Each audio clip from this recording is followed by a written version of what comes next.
Hello, my dear students. I am Prashant Sukla, and I like to most welcome to all of you in my channel. Dear students, let's start our topic today, and our topic is work done due to dipole. When a dipole keep in an uniform electric field, then what will be the work done due to dipole when it deflects itself, which I told you in my previous lecture. My previous video, I told you about the expression for the torque due to dipole. In that same case, due to torque, there is some work done due to dipole, because I told you torque is like force, and when torque exists, then a work done also exists there. But the topic is what? Just first of all, let me note down.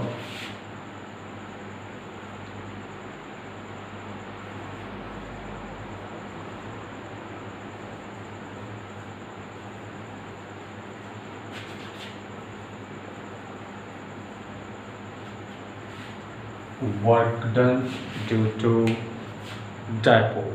It's our topic. It is the next topic of my previous video.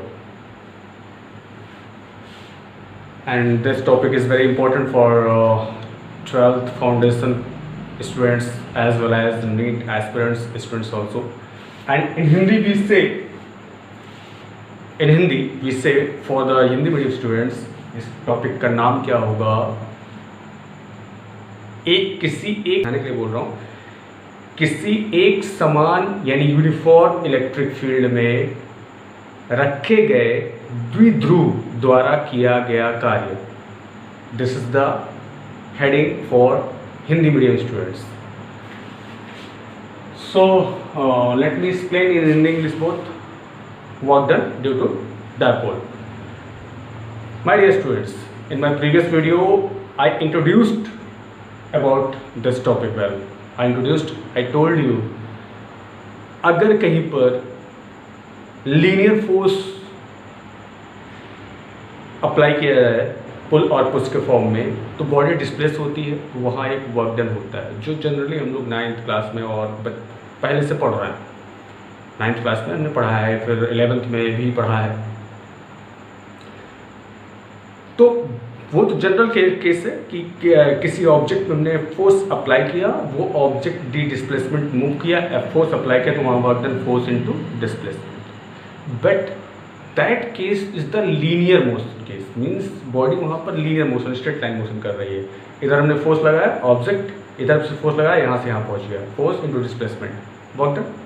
Same as like यहाँ पर मैंने आपको बताया था previous lecture में, torque generate हो रहा है कब? डायपोल हमने एक इलेक्ट्रिक फील्ड में रखा, ये माइनस मान लो, ये प्लस मान लो, ये ऐसे हमने रखा तो ये ऐसे डिफ्लेक्ट हुआ. Deflect, tendency to rotate about this axis, tendency to rotate, ये रोटेट होने की टेंडेंसी इसके अंदर बन रही है. तो यहाँ पर टॉर्क एग्जिस्ट कर रहा है, जिसका डेरिवेशन मैंने अपने प्रीवियस वीडियो में बताया बच्चों. तो torque act like same as like force, external cause. जैसे हमने फोर्स लगाया था, सेम उसी तरह ये है, बस अंतर ये वो फोर्स ऑब्जेक्ट को लीनियर मोशन प्रोवाइड करता है, और ये टॉर्क वो फोर्स है जो कि ऑब्जेक्ट को रोटेशनल मोशन प्रोवाइड करता है, डिफ्लेक्टिंग रोटेशनल मोशन प्रोवाइड करता है about any axis. I told you. तो जैसे कि लीनियर केस में फोर्स इनटू डिस्प्लेसमेंट वहाँ वर्क डन होता है, वैसे ही जब कोई ऑब्जेक्ट रोटेट करती है तो यहाँ भी वर्क डन होता है. अंतर इतना होता है, वहाँ पर work done is equal to linear force into linear displacement. यहाँ work done is equal to angular work done is equal to angular force into angular displacement. तो यहाँ एंगुलर फोर्स क्या है? Torque, which I told you in my previous video. तो आप लोग heading डालेंगे और यहाँ लिख लेंगे in an uniform electric field work done. मैं मेन चीज बता रहा हूँ. तो माय डियर स्टूडेंट्स, एक कॉन्सेप्ट पहले छोटा सा बताता हूँ. सपोज कर लो कोई ये मार्कर है, ये इतना डिस्प्लेसमेंट रोटेट हुआ, यहाँ डिस्प्लेसमेंट ये एंगुलर मोशन कर रहा है, रोटेशनल, तो टॉर्क होगा यहाँ पर एंगुलर फोर्स एग्जिस्ट कर रहा है, तभी ये रोटेशनल मोशन कर रहा है. एंड डिस्प्लेसमेंट यहाँ पर थीटा मानते हैं. ये एंगल क्या है? Angular displacement. ध्यान दीजिएगा, तो जैसे कि F equal work done equal to force into displacement होता है in the case of linear, same as like यहां पर एक एंगुलर वर्क डन होता है टार्क इनटू यहां पर displacement, not d not x not h, displacement is what theta.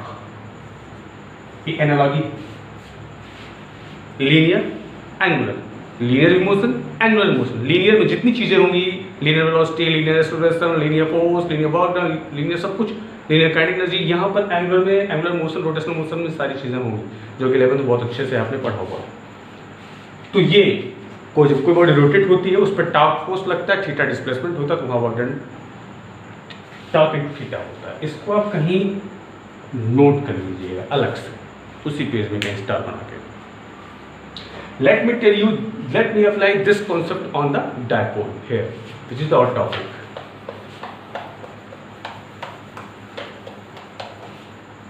And this topic is, very important for 12th board examinations, means foundation classes, as well as aspirants for JEE and NEET also.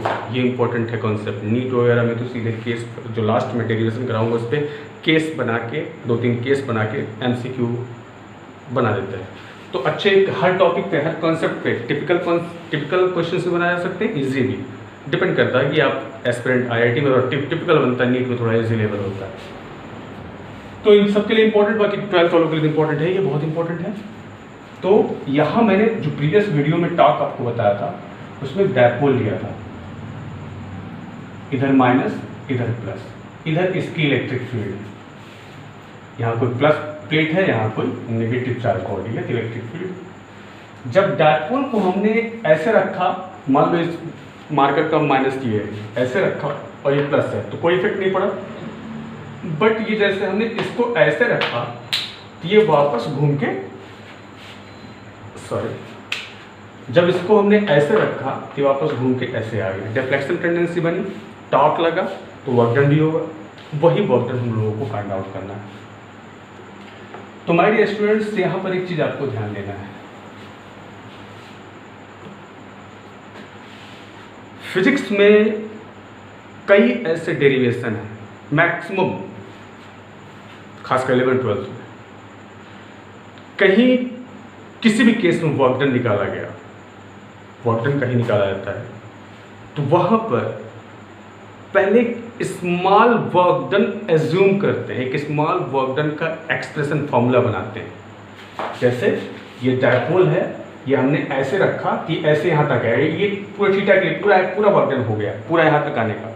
लेकिन इस पूरे work done को हम calculate करने के लिए एक ऐसा हम लोग फॉर्मूला बनाते हैं, कुल मिलाकर इस केस में एक ऐसा फॉर्मूला बनाते हैं जो एक जिसकी लिमिट हम कुछ भी रख सकते हैं, यहाँ से यहाँ तक वर्क डन। एक ऐसा फॉर्मूला बनाएंगे जिसमें भैया यहाँ से यहाँ तक वर्क डन, यहाँ से यहाँ तक का वर्क डन कहीं का भी निकाल सकते हैं। तो कुल मिलाकर पूरे फिजिक्स में मैक्स डेरिवेशंस में जहाँ वर्क डन फाइंड आउट किया गया है, वर्क डन का डेरिवेशन किसी भी केस में फाइंड आउट किया गया है, वहाँ पर हम पहले स्मॉल वर्क डन, डिफरेंशियल यानी small value of the work done assume करते हैं, जो कि DW होता है। DW क्या है?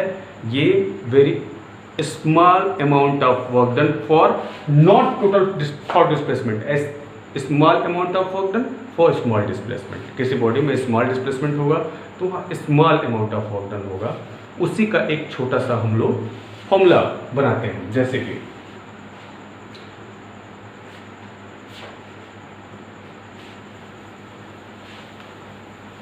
ध्यान समझिएगा, as we know that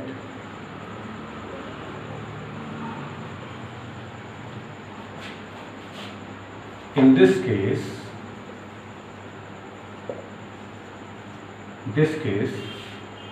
let us assume dW work done by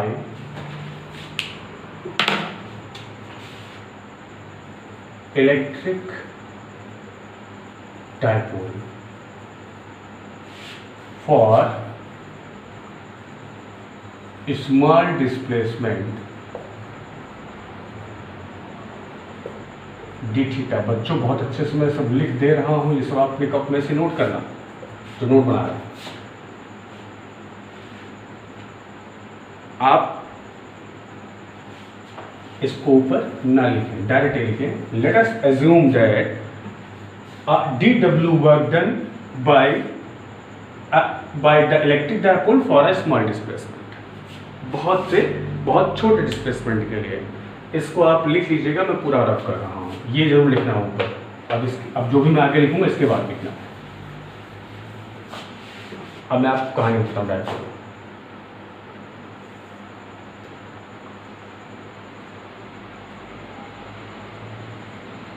my dear students, अगर ये डायपोल रखा गया है, राइट, अगर मैं इसको ऐसे उठाना चाहूँगा और छोड़ दूंगा तो अपने आप वापस आएगा ना। इट मीन इसके अगेंस्ट वर्क डन हम कर रहे हैं।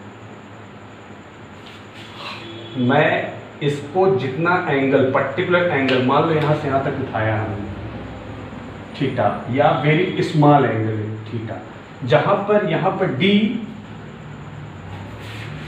मैं लिख देता हूँ उसी के आगे जो मैंने लिखा था, D W small work done, D theta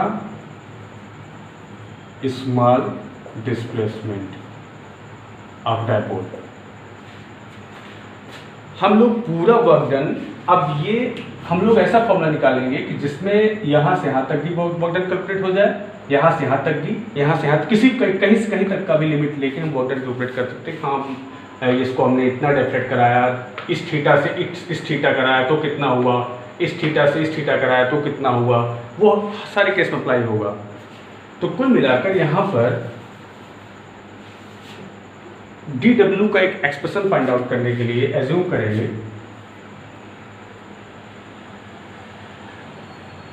कि इसको हमने बहुत थोड़ा सा उठाया, डी थीटा, ये बहुत थोड़ा सा उठाया, तो हमने जब इसको यहाँ उठाया तो कुछ वर्क डन हुआ हमसे, वो भी इसी एंगल वर्क, वो वर्क डन जितना हम अमाउंट ऑफ वर्क डन इसको उठाने के लिए यहाँ करेंगे उतना ही अमाउंट ऑफ वर्क डन ये हम इसको जब रिलीज कर देंगे तो अपने आप वापस आने में करेगा। तो ज़्यादा थीटा हम उठाएंगे तो ज़्यादा हमें वर्क डन करना पड़ेगा, क्योंकि इधर आना चाहता है इसके अगेंस्ट, तो यानी जितना थीटा डिस्प्लेसमेंट बढ़ता जाएगा वर्क डन की वैल्यू बढ़ती है। तो ये डिस्प्लेसमेंट जहाँ डी लग गया वहाँ पर बहुत छोटी क्वांटिटी हो जाती है। तो यहाँ पर एक फॉर्मूला बनाएंगे, डी डब्ल्यू इज इक्वल टू, भाई as we know that in the case of rotational डब्ल्यू is equal to torque into d theta. तो small work done is for torque, तो फोर्स लगेगा, फोर्स इनटू स्मॉल डिस्प्लेसमेंट, पहली चीज। Small work done is equal to force into small displacement, force लगाने के बाद small displacement हुआ, small work done हुआ। अब क्या लिखेंगे, for the total work done. अगर मैं अभी कोई भी केस ले लूँ, मान लो यहाँ से यहाँ उठाने में, यहाँ तक उठाने में थीटा एंगल, मान लो 0 से थीटा एंगल उठाने में डब्ल्यू वर्क डन किया, जो भी हमने पहला डायग्राम बना किया, तो बहुत छोटा सा हमने क्वांटिटी मान लिया, जो पहला था थीटा एंगल उठाया था हमने, उसके लिए वर्क डन डब्ल्यू है, वही हमें कैलकुलेट करना है। तो पहले मैंने छोटा सा एक एक्सप्रेशन यहाँ पर बनाया, D W. Now if you find the W, इसको हम इंटीग्रेट करते हैं बच्चों, डी डब्ल्यू को फ्रॉम, यहाँ पर 0 एंगल है, 0 से ये थीटा एंगल, ये पूरा थीटा बना रहा है, थीटा एंगल उठाने में 0 टू इंटीग्रेशन क्या होता है। इंटीग्रेशन आप लोग बहुत अच्छे से पता होना चाहिए, बायो वालों को बहुत दिक्कत होती है इंटीग्रेशन में। इंटीग्रेशन का मतलब समेशन होता है बच्चों, यानी D W for this small displacement, D W work done को अगर हम इंटीग्रेट करें 0 से, एंगल कितना भी ज़्यादा कर दें, ये उतना amount of work done calculate करेगा। कुल मिलाकर ये है कि इंटीग्रेशन स्मॉल क्वांटिटी से बड़ी क्वांटिटी फाइंड आउट करने के लिए इंटीग्रेशन अप्लाई होता है।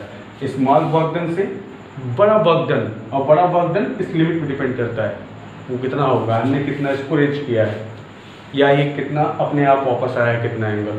तो कुल मिलाकर इंटीग्रेशन का मतलब इस स्मॉल वर्क डन को कुल मिलाकर आप समझ लो। इंटीग्रेशन का मतलब ये है, मैं एक बार रिमाइंड कर देता हूँ। मान लीजिए मार्कर इसकी लेंथ L है, हमने इसको छोटे छोटे पार्ट में कट कर दिया, इसको छोटे छोटे पार्ट में कट कर दिया और सबकी length DL DL DL DL DL क्या हुआ, very small value of this marker, इसको लेंथ की स्मॉल वैल्यू।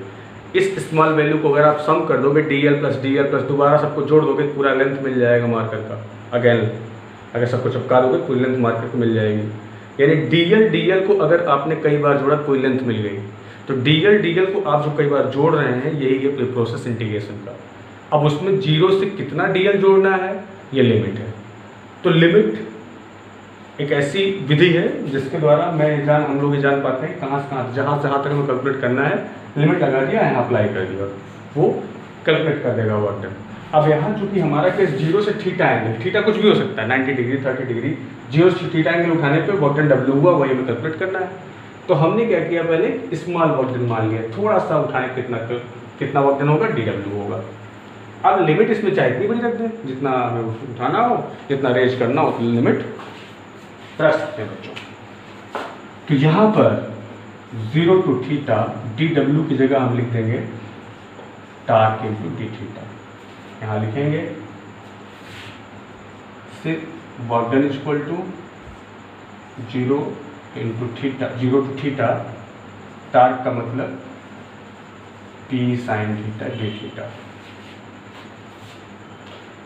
यहाँ पर लिखेंगे since torque equal to PE sine theta, जो आपको प्रीवियस वीडियो में बता चुका हूँ। इतना प्रूफ कर लें।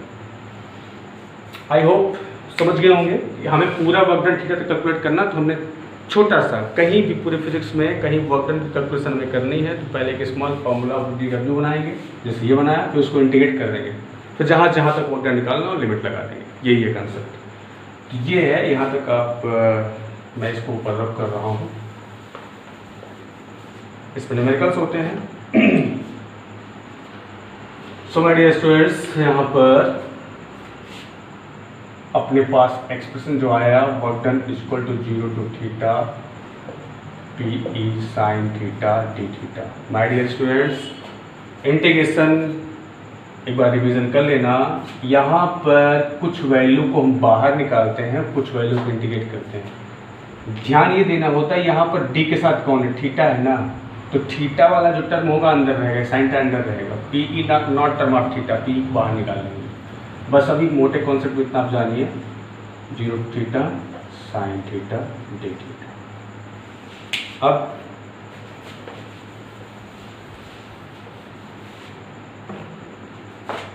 साइन थीटा का इंटीग्रेशन होता है बच्चों माइनस कॉस थीटा, और यहाँ पर डी थीटा रहता है।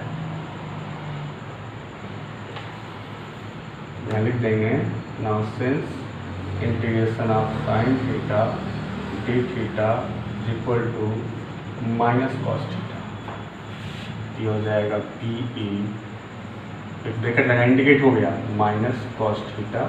अब इसी ब्रैकेट में लिमिट रखते हैं, कहाँ से कहाँ तक, 0 से थीटा। ये थीटा कितने बड़ा हो सकता है, 0 से थीटा रेज करने पर कितना वर्क डन करना पड़ा, जितना हमने 0 से थीटा उठाने पर इतना वर्क डन हमने किया, उतना ही अगर उसको रिलीज कर दें तो उसको वापस आने में उतना ही वर्क डन डायपोल करेगा। तो कुल मिलाकर ये वैल्यू वर्क डन की डायपोल की वर्क डन की वैल्यू होगी। तो यहाँ बेटा माइनस साइन को हम बाहर डायरेक्ट निकाल लेते हैं, या माइनस को अंदर रख दें। आपको पता है कि मान लीजिए कोई भी इंटीग्रेशन सॉल्व करने के बाद कुछ इस टाइप का कोई चीज़ आ जाए, x लिमिट दिया हो 2 to 4, तो हम इसका मतलब क्या हुआ, जहाँ x है वहाँ 4 रखो, माइनस अपर लिमिट यहाँ रखो, minus lower limit 2। Same as like जहाँ थीटा है, यहाँ पर थीटा एक बार ऊपर एक बार नीचे, तो PE minus cos theta, theta जगह थीटा अपर लिमिट माइनस लगता है, और ये माइनस ऑलरेडी एक माइनस कॉस का, कॉस 0, ये 0 डिग्री है, 0 उठाया हमने डायपोल को। कॉस 0 की वैल्यू होती है 1 बच्चों, since cos 0 is equal to 1, cos 0 equal to 1, तो ये 1 हो गया। बचा P E minus cos theta plus 1. We can write here from this total work done is equal to total work done will be equal to PE 1 को पहले ले लो minus cos theta. This is the joule. This is the required derived expression for the work done due to dipole. Theta very होगा कि work done very होगा, जैसे से very होगा. सो माय डियर स्टूडेंट्स, आज का टॉपिक हम लोग एक टॉपिक सिंगल टॉपिक स्टडी करेंगे और इस पर आप घर पे इस पर न्यूमेरिकल्स आप लगाते रहिए. डियर स्टूडेंट्स, ये जो भी वीडियो आज मैं बताया हूँ इसको आप अच्छे से पढ़ लीजिए और एक काम करिए कि सीक्वेंस वाइज इलेक्ट्रोस्टैट में एक बार शुरू से अभी तक का वीडियो सारे वीडियो देख लीजिए चेन में. और अगर आप ऐसा कर लेंगे तो मेरा नेक्स्ट वीडियो जो कल या परसों मैं अपलोड करूँगा वो पूरा इन सब पे बेस्ड न्यूमेरिकल्स होंगे सारे. तो न्यूमेरिकल्स MCQ टाइप का भी मैं उसमें इंक्लूड करूँगा और कुछ न्यूमेरिकल्स में कम्पिटिटिव जैसे नीट या IIT के कुछ एक आध दो न्यूमेरिकल इंक्लूड करूँगा और बोर्ड एग्ज़ाम के लिए तो इंक्लूड करूँगा ही करूँगा. तो नेक्स्ट लेक्चर अपना बहुत अच्छा होने वाला है और उसमें कई आपको ट्रिक्स कॉन्सेप्ट्स बताऊँगा कैसे न्यूमेरिकल को सॉल्व करते हैं. Before that it's your liability, it's your duty, you should to revise whole complete matter which I told you from electrostat initial to till this particular topic. So I hope आप अच्छे से revision करेंगे. आप revision करिएगा और next video आपके numericals होंगे, अच्छे होंगे, इंटरेस्टिंग होंगे. Thank you. गुड लक बच्चों.